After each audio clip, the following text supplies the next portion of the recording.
Hey y'all, it's Melissa here at Twin Oaks Family Farm. Thanks for joining me on our YouTube channel, Twin Oaks Farm Poultry, and we are in what has been called the pullet house where the production reds are. They have begun laying eggs during March of 2024. This is April 8th of 2024, and thought we hadn't seen them in a while. So I want to give you an update on the production reds and on the production red pen and let you take a look at the gals, and also going to give you a little update on our YouTube channel, and we're going to try to kind of have a schedule, make a little bit of an adjustment on it. So thanks for joining me. What can I say? It's kind of hot mess express in here, and as we're getting rolling here, we'll just look at the gals. But I have to tell you a funny little story. You know, social media can always be good for a chuckle. It can be kind of frustrating sometimes. It can be kind of humbling sometimes, and sometimes it's just like you got to just let it go in one ear and out the other, so to speak, right? So I have to tell you a funny story on our YouTube channel. Getting a look at all the gals. There's 32 of these gals. We're going to call them 6 months old, okay? So started laying eggs at about 20 weeks old. Individuals in the flock did, and we're getting more egg production from them now, and some of the eggs are getting full size. I'd say we're getting like 12 eggs out of here a day out of the 32 hens, and y'all know that's just going to pick up. But the little story on the YouTube. So our most watched video is from almost a year ago, and it was one of the early flocks of, I guess it'd been one of the early flocks of 2023. I think we called it "What Breeds Make the Cornish Rockross." I can't remember now how many views are on it. Thousands. We're a channel of almost 800 subscribers that's only been going a little over a year, and we have this one video back close to the beginning of our channel that has thousands of views on it, has hundreds of likes on it, actually comes up as a Google search result when you like question foundation breeds of Cornish Rockross chickens. So a popular video, okay? Obviously that video is about the meat chickens, the Cornish Rockross meat chickens. I think in that video we were probably recording a flock that was like going to the processor maybe the next day. But it was a flock that was close to finish. It was a flock that experienced poor weather conditions and was in this pen that we're standing in right now. So this is a really confined pen. It doesn't offer the birds the space that our current meat bird production barn does. But we had a small group, had them in here. And when I say small, it was probably was a group of 100 to start with. And this really, in my opinion, is not big enough. If you like research how much room the Cornish Rockross meat chickens need, this is big enough. In our opinion, it's not big enough, and it always affects productivity if the stocking density is really, really thick and if the birds are on the crowded side.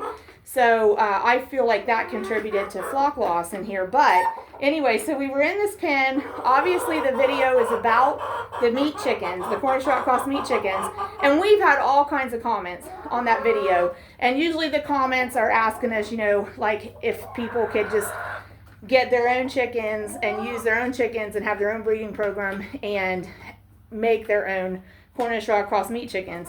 That's a whole nother topic for another day, another video. But that's usually what the comments are about. So today, April 8th, 2024, maybe they commented yesterday or today, I don't know. But there was a comment on there today, comb your hair. Comb your hair, directed at me. So first off, the video wasn't about me. It was about the meat birds. Second, if anybody's watching these videos to check out my hairdo, we're here for the wrong reason, because my hairdo isn't top priority when we're doing these videos, sorry to say. But third, you know, when you're doing barn chores and farm chores, it's not a red carpet event. You know, you're taking care of animals. You're down in the agricultural trench. You're feeding animals. You're watering animals. You might be handling sick animals. You might be working with equipment. You might be building nest boxes. It might be raining. It might be freezing. Hair combs, people clean up, and I clean up just fine, and the hair comes out well after the chores are done. But that cracked me up. That cracked me up. Comb your hair. So I did answer that. I did answer that comment because I felt it called for an answer and some friendly advice. But I decided after that, you know, we know the handle that's attached to these comments, obviously. And I decided after that, you know, I'll just remember that name or that handle, and I'm going to just practice 3 strikes and you're out, friend. So if I get comments that are just insulting me and evaluating my appearance, then I'm just going to go with 3 strikes and you're out. So 1, 2, 3, and then I'm going to start deleting them if it's not pertinent to what's on the video. But you know, that's the thing about these media platforms.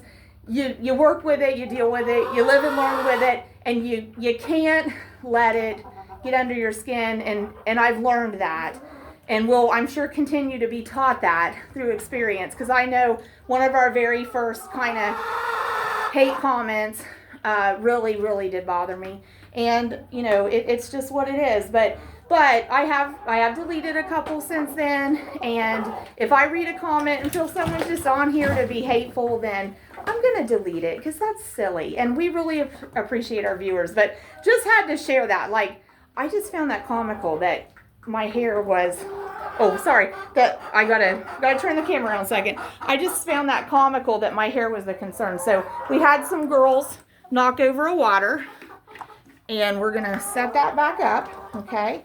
So we'll have to clean that up after the video, but yeah, I did. I'm just gonna kick some dirt over that, and we can get some bedding in here to absorb that for them so we don't have a puddle, and they can go over to their water and get water.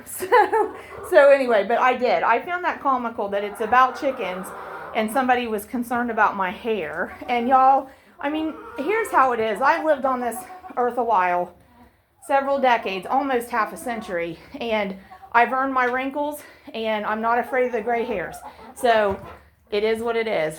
And there's something to be said for aging gracefully in terms of I am what I am, and we do the best we can with what we have. But when we're in the barn, when we're working with animals, they're the top priority. And I can clean up for church and for going to town and for going to appointments and work when I'm done with the barn chores. So anyway, I just kind of had to share that with y'all. But we are going to, I think we're going to try to do like kind of a schedule on the YouTube: Monday, Tuesday, Wednesday, Thursday, and Saturday. We already take Sunday off.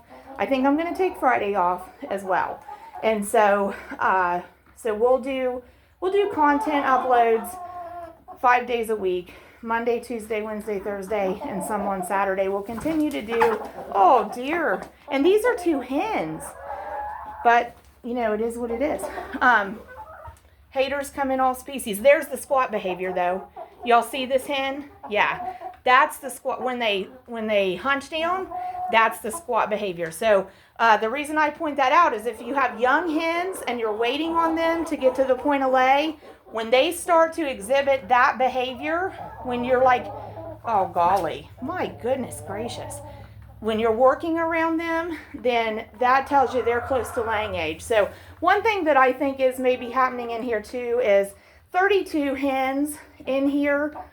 I think it's a lot. I think it's a lot. So we're going to try to figure out, we might go ahead and try to sell some of the older hens and maybe split this group up so there's fewer hens in one place. I've got to give this some thought. But anyway, but these gals are doing good. Aren't they beautiful?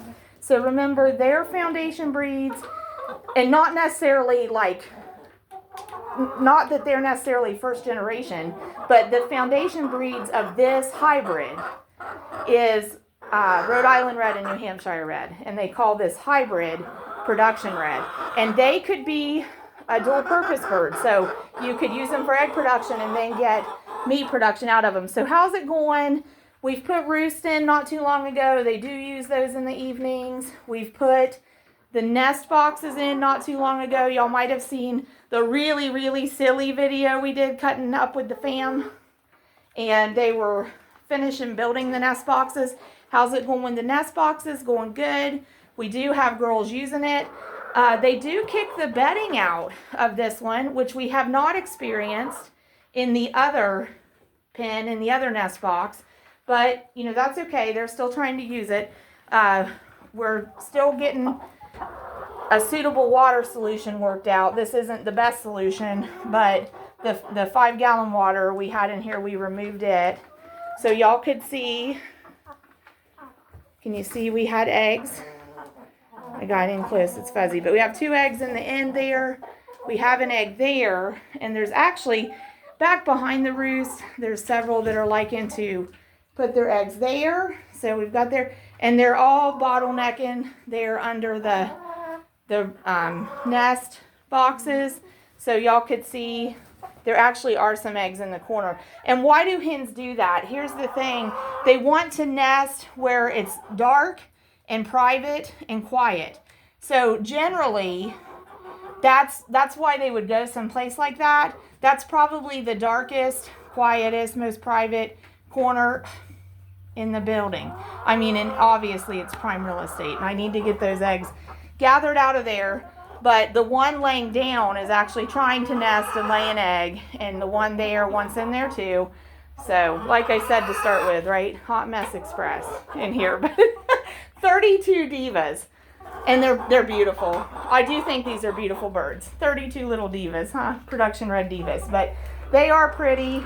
You know, having livestock is always making adjustments and observing your animals and meeting their basic needs and changing things when they need changed. But if y'all haven't seen that video, what breeds make the Cornish Rockross, that is our most watched video. It blows my mind that it's like thousands of views, because that's really unique in itself, honestly.